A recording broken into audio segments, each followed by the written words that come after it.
will specifically focus on the issue of sexual harassment in higher education institutions like colleges and universities, and we will also look at the efforts taken by the University Grants Commission in order to address this issue and eventually resulted in the adoption by the UGC of regulations for the prevention, prohibition and redressal of sexual harassment of women employees and students in higher education institutions in 2015.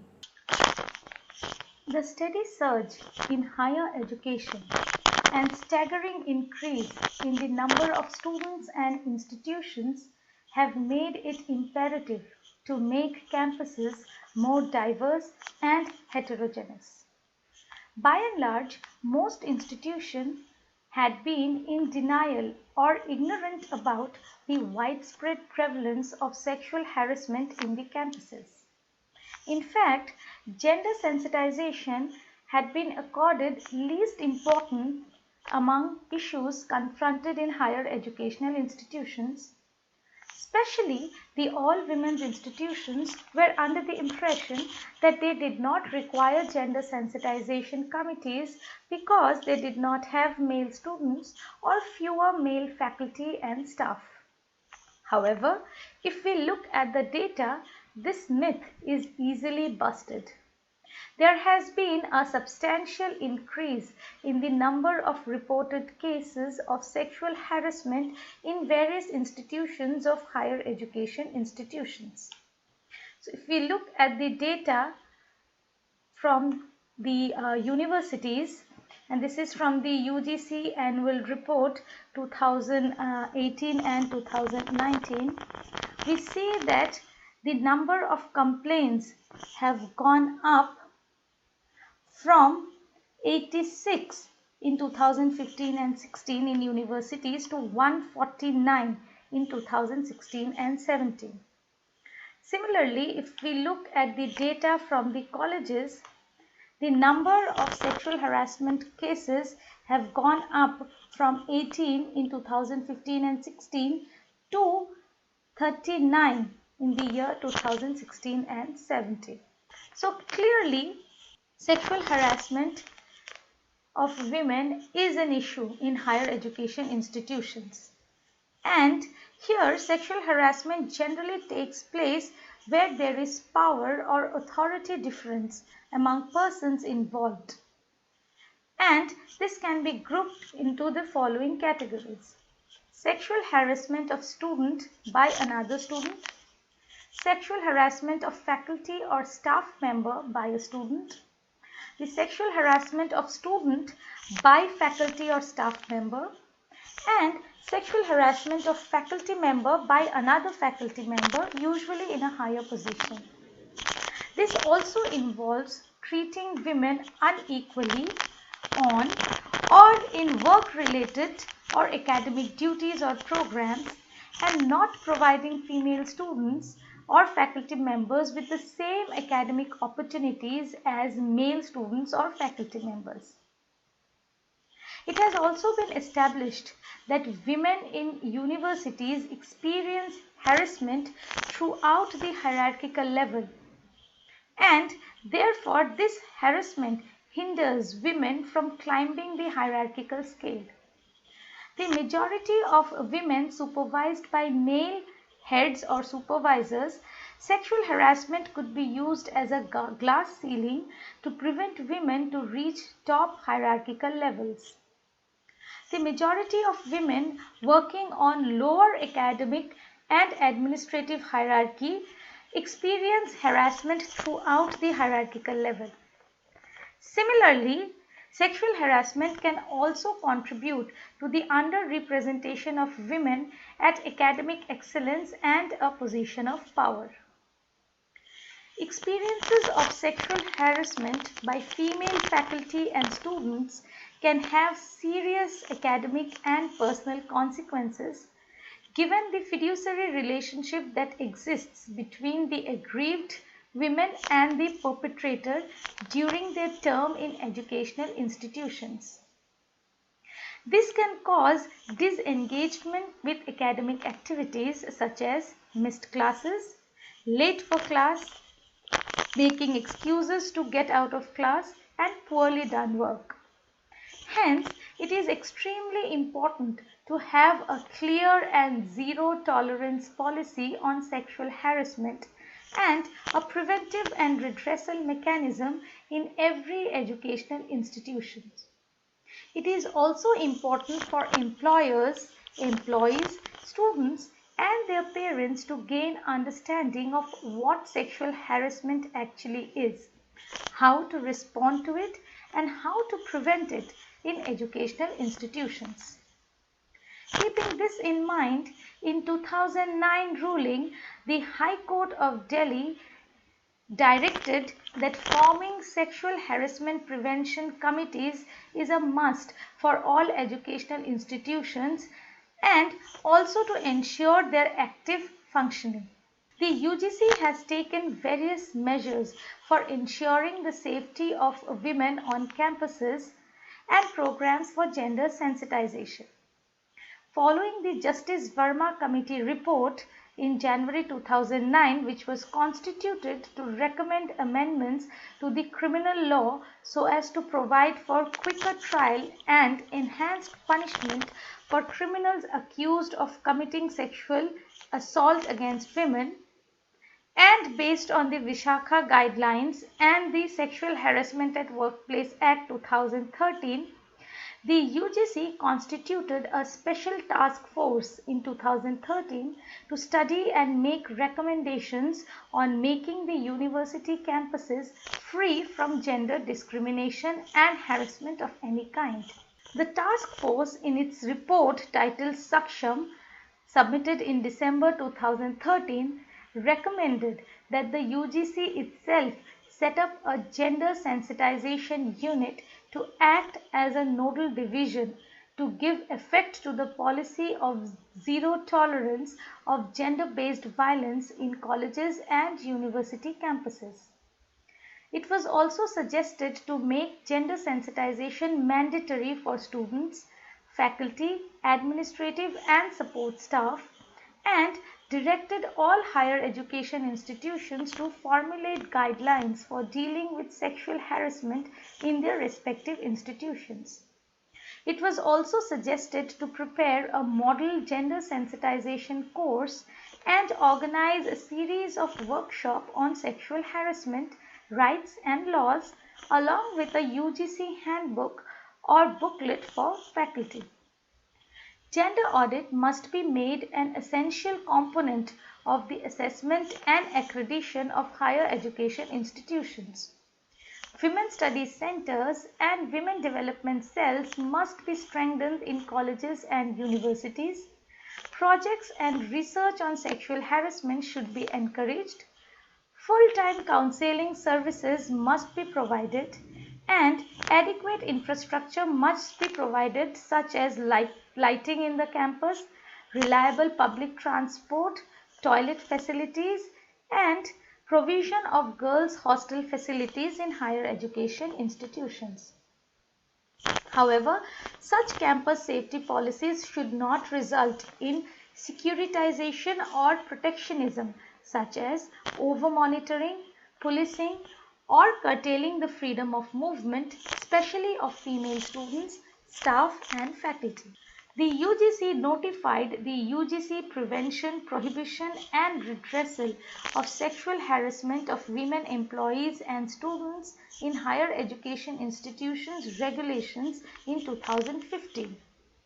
In the Gazette of India dated 2nd May 2016, the Act came into force. The UGC regulation is closely based on the Sexual Harassment of Women at Workplace Prevention, Prohibition and Redressal Act 2013. And the provisions are almost identical except that in the UGC regulation, workplace primarily refers to campuses of higher education institutions. The UGC regulation clearly details out the responsibilities of the higher education institutions.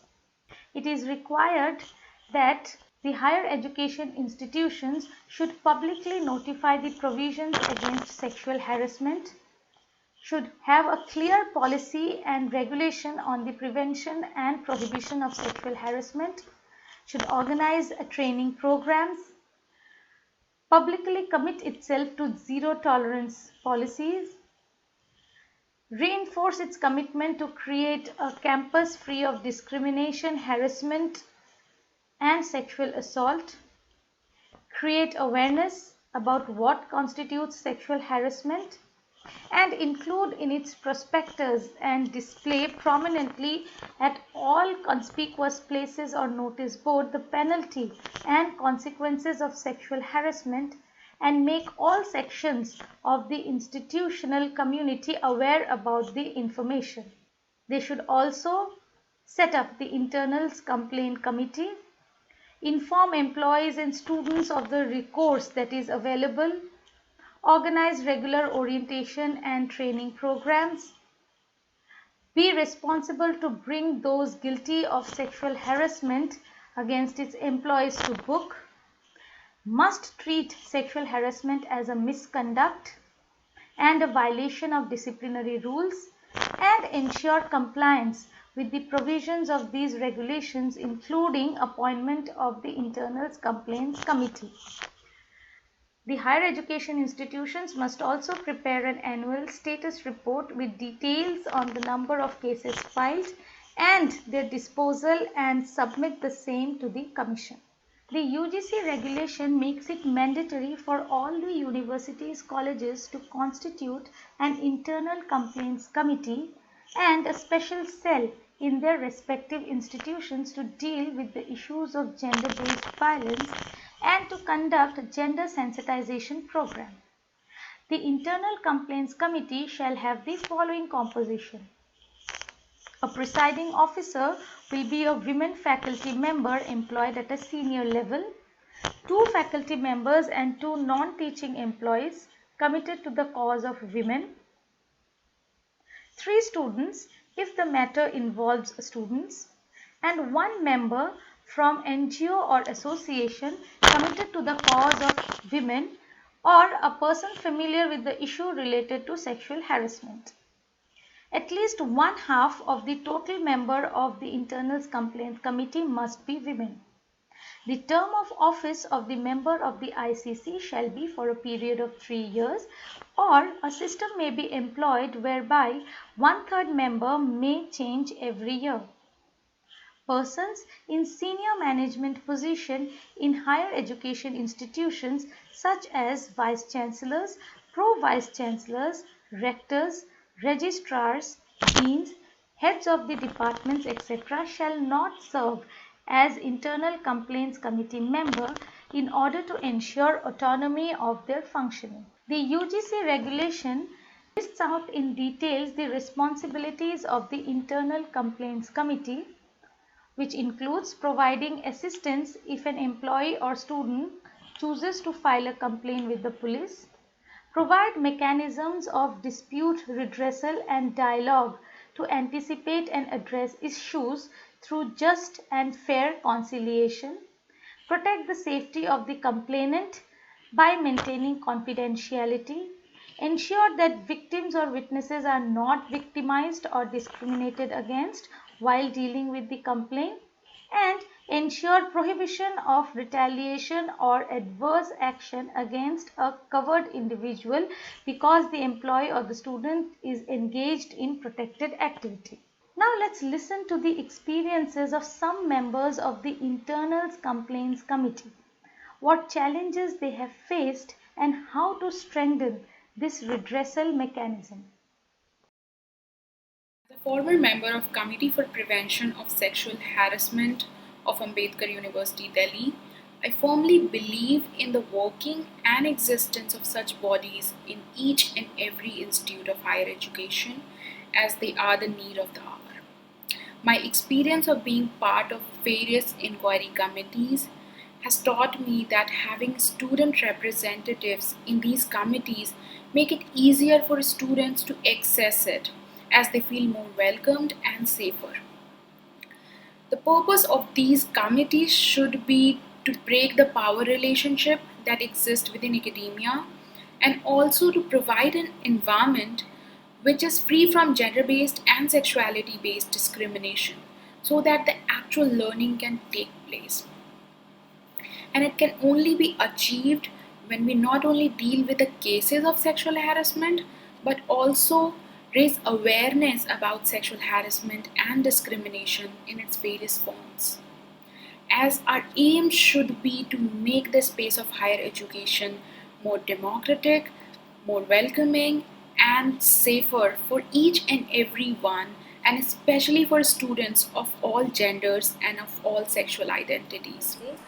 The very constitution of Internal Complaints Committee, and now that I see its significance working within it, I see that it has really been able to bring in the whole issue of sexual harassment and the willingness to talk about it in mainstream public domain. It is no longer an issue or a problem that is being faced by women, others and all women student campus, and or to be suffered in silence. But the very dialogue and discussion and deliberation around the issue, and the committee really has been able to provide that platform of where students can actually express themselves. The very larger discourse of gender justice itself, and the fact that there is an institutional mechanism in place, it's an independent committee, does not sort of makes this now an individual problem. In fact, it has really brought in the whole idea of women's rights in mainstream. So it is actually within the domain of women's right to a harassment-free campus.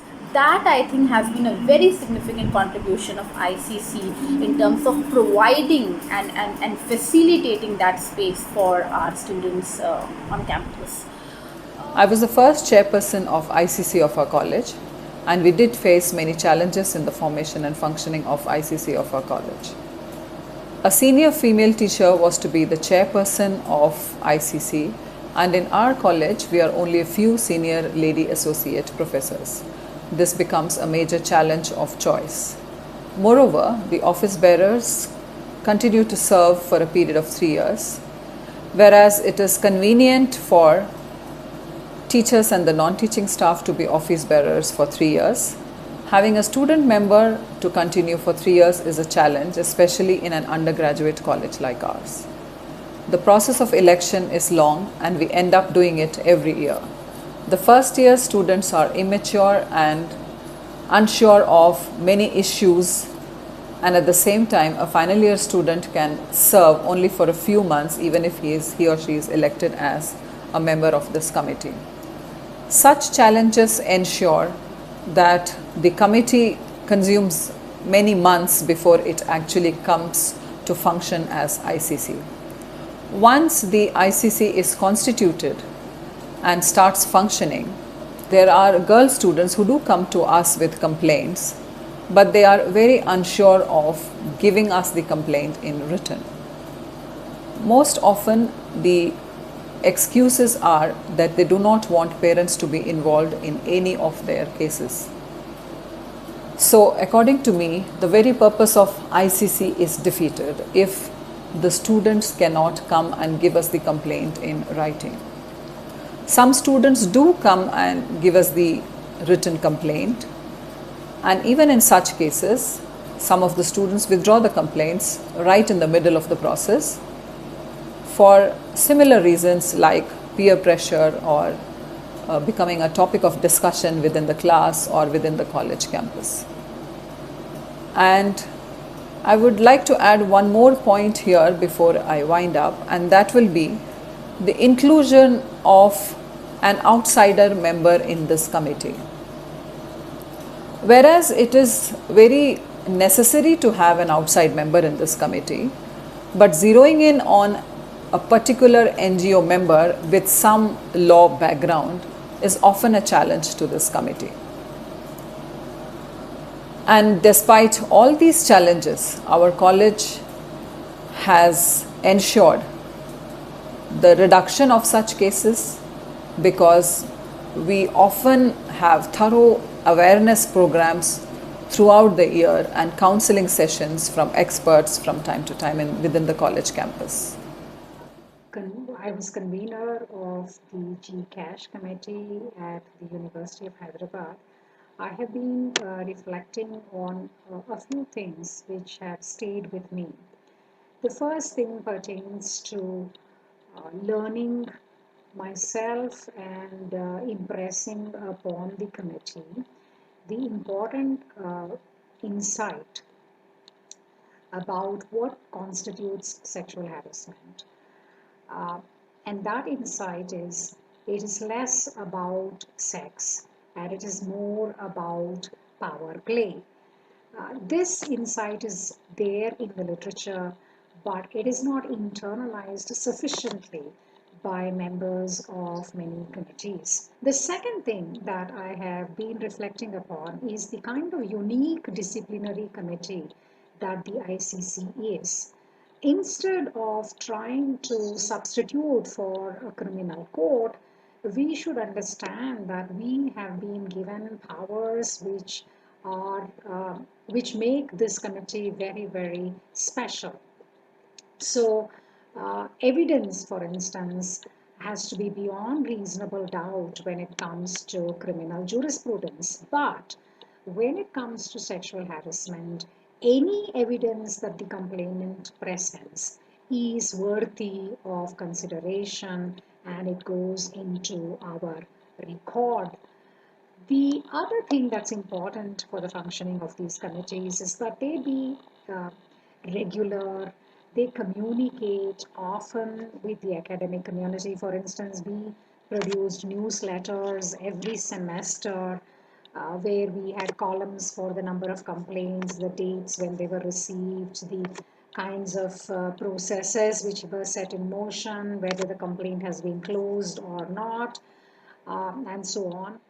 We found that most complainants were actually disappointed with these committees because they said we lodge a complaint and then very little happens and we don't know what happened to the complaint except through informal sources. So what we did was innovatively separate the findings of the report and the recommendations of the report. So we sent all our complainants where the formal procedure took place. That is when we had hearings and depositions and recordings of those hearings and so on. We made sure that the eventual findings were sent to the complainant as well as the administration. But the recommendations were only sent to the administration. This we thought was one way of empowering the complainant so that if she or he found that their complaint was seen as substantial, then they could pursue further with the admin on the action taken part. The issue of sexual harassment came to the fore in the 1980s in India. Sexual harassment had always been normalized. The onus was left on the woman. If she chose to go out to study or to work, she had to run the risk of being sexually harassed. Now this began to change in the 1980s, when women started demanding accountability from the institutions where they worked and studied. Then in 1997 came the famous Vishakha judgment by the Supreme Court. This was a landmark judgment because for the first time, the court held that the institutions of the workplace and the university was accountable for instances of sexual harassment. This came as a welcome step for us in the Delhi University. We immediately set to work, and after months of long discussions between the stakeholders, teachers, students, and the officials of the university, what emerged took the shape of an ordinance. This was called Ordinance 15D, Prevention, Prohibition, and Punishment of Sexual Harassment. The Government of India Act against sexual harassment in the workplace came only in 2013. Till then, we in Delhi University functioned under the guidelines of the ordinance. To my mind, the most important difference between the two, between the ordinance and the act, is as follows. The Government of India Act against Sexual Harassment in the Workplace provides for complaint committees where all members are nominated by the authorities, by the principals of colleges or heads of departments. On the contrary, in Delhi University, under the ordinance, our whole redressal structure was democratic. All the members, teachers, students, and non-teaching staff, were democratically elected by their constituencies. Now, granted that a democratic process can often be long and cumbersome, still I feel that a nominated committee, especially in such cases, defeats the very purpose of the exercise. If we recognize that sexual harassment is an exercise of power, exercised by the powerful over the subordinate, then we know that a committee which is nominated by the authorities is hardly likely to deliver justice to the complainant. I can say with sincerity that this has been my own experience as member and chairperson of several committees over time. Often, more often than not, principals and senior professors have suggested to the members to go soft on the case. Of the three main tasks mandated by the sexual harassment law, which are prevention, prohibition, and punishment, I strongly believe that prevention is the most important one. We know that patriarchal norms and traditions are deeply entrenched in our society and are constantly reinforced by family, community, religion, literature, and mass media. In such a scenario, just having a law or a redressal mechanism is not going to help much. What we need to do is to change the minds of the people.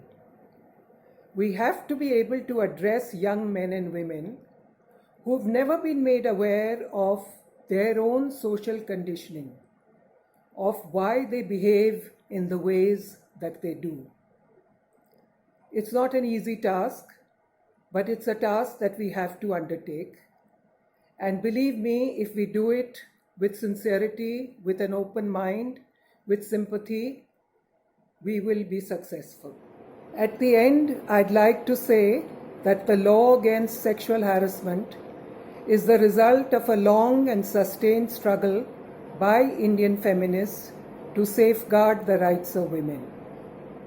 As responsible members of higher educational institutions, as teachers and administrators, we need to remember this and see this as our struggle for a better and just society in which women are given their right to live with dignity, receive the education of their choice, and take up professions and work in public spaces without any fear or threat. Given that most workspaces today are gender unequal and male dominated, it is important that complaints by women be treated fairly and not dismissed. The mere inability to substantiate a complaint or provide adequate proof will not attract legal action against the complainant. However, making a false or malicious complaint or producing a forged or misleading document is an offense. This means that there is no legal danger to filing a complaint even if there is no evidence or verifiable proof, but the complainant shall be liable to be punished provided malicious intent is established through inquiry in accordance with the prescribed procedure. Friends, while we have come a long way from ignoring to recognizing to enacting a legislation on sexual harassment of women in workplace, we must concede that the law will only remain a paper tiger unless women have sufficient awareness and sensitization built around this issue. Adequate resources should be available for information dissemination regarding the rights of the women and the redressal mechanism. Sexual harassment education is absolutely imperative, especially in academic institutions, the unorganized sector, and at grassroots levels, if required even in regional languages. The policy of zero tolerance towards sexual harassment should be well publicized and circulated within the institution through its websites, etc. Sexual harassment training must be made mandatory during induction and prior to joining, in addition to running periodic checks within respective institutions. Often, the perception of shame and the possibility of academic and professional disadvantages prevent women from reporting cases of sexual harassment at workplace. Unless the stereotypes surrounding sexual harassment of women is broken, the law alone will not be able to achieve much.